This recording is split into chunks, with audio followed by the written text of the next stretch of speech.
السلام عليكم ورحمة الله وبركاته. أهلا ومرحبا بكم في فيديو جديد.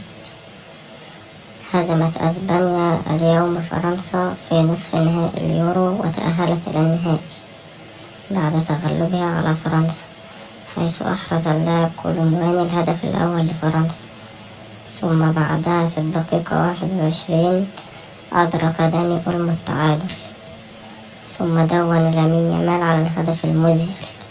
يلا بينا نشوف الفيديو ونرجع تاني.